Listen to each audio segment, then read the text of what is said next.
Olá! Já parou para pensar no que acontece nos bastidores quando um grande desastre atinge um lugar? Hoje, a gente vai explorar exatamente isso, o ciclo de gerenciamento de desastres. É um processo fascinante que vai do primeiro momento de caos até a reconstrução, mostrando como as comunidades podem não só sobreviver, mas sair até mais fortes. E para começar, tem essa frase do Toraico Terada que é perfeita. Ela diz tudo. Gerenciar desastres não é uma ação única, é um ciclo, sabe? Um ciclo que se repete e que exige que a gente esteja sempre aprendendo e sempre alerta. E olha, entender esse ciclo não é só um exercício teórico, é fundamental. É um conhecimento prático, essencial para a segurança e para a resiliência de qualquer lugar, de qualquer comunidade. Ok, então vamos mergulhar nisso. O que a gente está chamando de ciclo de desastres?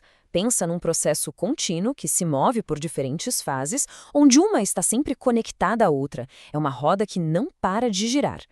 A base de tudo isso é a chamada gestão de crises. E ao contrário do que pode parecer, não é sobre improviso. Pelo contrário, é um conjunto de ações super bem planejadas para lidar com o pior e tentar minimizar o impacto desses eventos extremos. Geralmente, a gente divide esse ciclo em quatro grandes etapas. Primeiro, a preparação, que é onde tudo é planejado. Depois, a resposta, que é a ação ali na hora H. Em seguida, a recuperação, o longo processo de reerguer tudo. E, por fim, a mitigação, que é onde a gente aprende e trabalha para reduzir os riscos no futuro. Esse vai ser o nosso mapa. Vamos começar pela fase mais frenética de todas, a resposta imediata. Aqui, o tempo não corre, ele voa. Cada segundo, cada decisão pode ser a diferença entre a vida e a morte. E os objetivos aqui são super claros e diretos. Primeiro, claro, reduzir o número de vítimas. Depois, estabilizar a situação, ou seja, conter o caos para que ele não se espalhe. E um ponto crucial, manter os serviços essenciais funcionando de qualquer jeito. Pensa num hospital sem energia no meio de uma crise. Simplesmente não pode acontecer. E quem está lá na linha de frente, muitas vezes sem que a gente perceba? Os engenheiros. O papel deles logo depois de um desastre é absolutamente vital. Vamos ver como isso acontece na prática. São os engenheiros civis que chegam e dizem: esse prédio pode cair, ninguém entra. São eles que planejam rotas de fuga seguras e fazem aqueles reparos de emergência numa ponte para que as equipes de resgate consigam passar.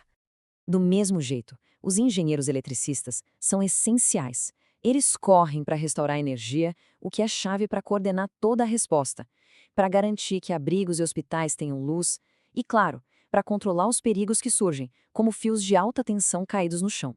É bem importante entender a diferença aqui. A resposta imediata é pura emergência, é estabilizar o caos.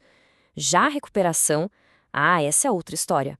É um processo bem mais metódico, de longo prazo, de restaurar e reconstruir, mas sempre de olho no futuro. Então, vamos entrar nessa jornada. A fase de recuperação é quando a adrenalina da emergência dá lugar ao trabalho complexo e muitas vezes lento de reconstruir. E não é só reconstruir prédios, é reconstruir vidas e comunidades inteiras. E a recuperação não acontece de uma vez só. Ela tem fases. A curto prazo, o foco é o emergencial, consertar o que dá, limpar os escombros. A médio prazo, a gente começa a reativar os serviços públicos. E só lá na frente, no longo prazo, é que vem a reconstrução completa, já pensando em melhorias. E isso nos traz a uma filosofia moderna que é o pulo do gato na gestão de desastres. O objetivo não é só substituir o que foi perdido. É ver isso como uma oportunidade de reconstruir melhor, mais forte e de um jeito mais inteligente. E como isso funciona? É aqui que aquela fase de mitigação que a gente falou lá no começo brilha. Não se trata só de reconstruir, mas de diminuir o risco de que aconteça de novo.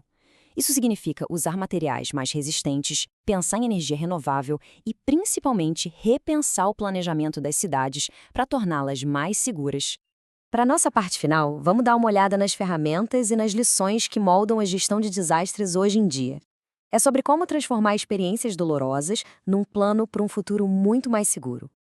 Hoje, os profissionais da área têm um verdadeiro arsenal de tecnologias que revolucionaram completamente o jeito de planejar e responder a crises. O jogo mudou. Três tecnologias se destacam muito: drones e robôs, que conseguem chegar em lugares impossíveis, Os sistemas de informação geográfica, ou SIG, pensa neles como mapas superpoderosos que mostram em tempo real a extensão dos danos. E claro, os sistemas de alerta, que avisam antes e dão um tempo precioso para todo mundo se preparar. Mas, no fim das contas, a teoria é uma coisa. A vida real é o que ensina as maiores lições. O planejamento focado em segurança do Japão, os desafios de recursos na Haiti, os projetos gigantes de infraestrutura depois do Katrina, cada um desses eventos moldou e melhorou a forma como a gente age hoje.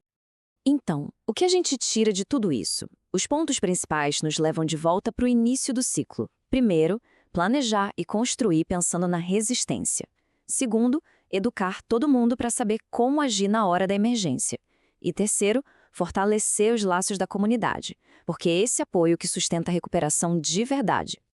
E tudo isso nos deixa com uma pergunta final para a gente pensar, que conecta com aquela citação lá do começo sobre não esquecer.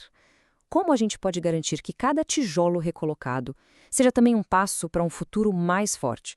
Um futuro onde a gente não esteja apenas recuperado, mas muito, muito mais preparado do que antes.